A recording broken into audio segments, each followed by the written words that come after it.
ನಮ್ಮ ನಾಡಿನ ಹೆಮ್ಮೆಯ ಮಗ ಸಾಹಿತಿಗಳಾಗಿರುವಂಥ ಎಸ್ ಎಲ್ ಭೈರಪ್ಪನವರು ಇನ್ನಿಲ್ಲ, ದೈವವಶರಾಗಿದ್ದಾರೆ. ಅವರ ಕೊಡುಗೆ ನಮ್ಮ ನಾಡಿಗೆ, ನಮ್ಮ ಸಾಹಿತ್ಯಕ್ಕೆ, ನಮ್ಮ ಸಾಹಿತ್ಯ ಲೋಕಕ್ಕೆ, ನಮ್ಮ ಸಂಸ್ಕೃತಿಗೆ ಅಪಾರ ಕೊಡುಗೆಯನ್ನು ಕೊಟ್ಟಿರುವಂಥ ಮಹಾನ್ ವ್ಯಕ್ತಿ.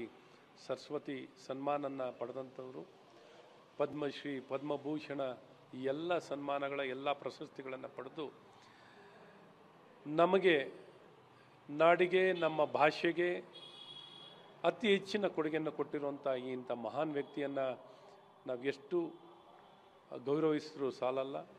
ಅವರು ಇನ್ನಿಲ್ಲ. ಅವರ ಸ್ಥಾನವನ್ನು, ಅವರ ಜಾಗವನ್ನು ಭರಿಸಲಿಕ್ಕೆ ಯಾರಿಂದನೂ ಸಾಧ್ಯವಿಲ್ಲ.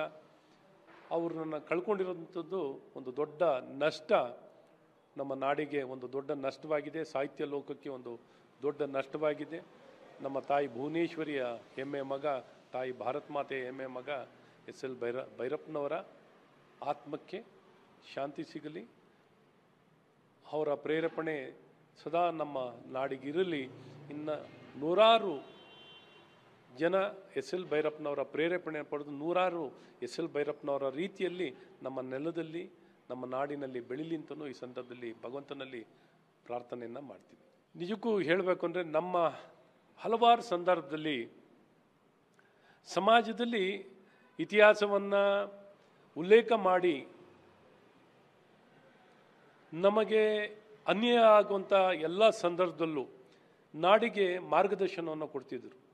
ಇವತ್ತು ಏನೊಂದು ಮುಸಲ್ಮಾನರ ಕಾಲದಲ್ಲಿ, ಆಡಳಿತದಲ್ಲಿ ಯಾವ ರೀತಿ ನರ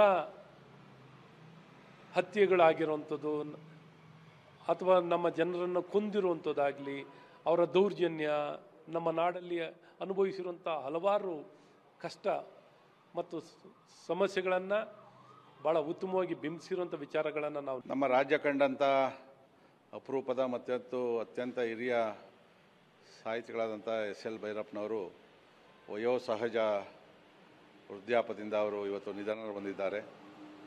ಸರಸ್ವತಿ ಸಮ್ಮಾನ್ ಇನ್ನೂ ಮುಂತಾದ ಪ್ರಶಸ್ತಿಗಳನ್ನು ಪಡೆದಂಥ, ಅನೇಕ ಗ್ರಂಥಗಳನ್ನು ಬರೆದಂಥ ಒಬ್ಬ ರಾಜ್ಯ ಕಂಡಂಥ ಒಬ್ಬ ಮಹಾನ್ ಮೇಧಾವಿ ಕೂಡ ಅವರವುದು. ರಾಷ್ಟ್ರೀಯ ವಿಚಾರಗಳು ಬಂದಾಗ ಅವರು ಯಾವುದೇ ಮುಲಾಜಿಲ್ದೇ ರಾಷ್ಟ್ರೀಯವಾದವನ್ನು ಸಮರ್ಥನೆ ಮಾಡ್ತಾಯಿದ್ರು.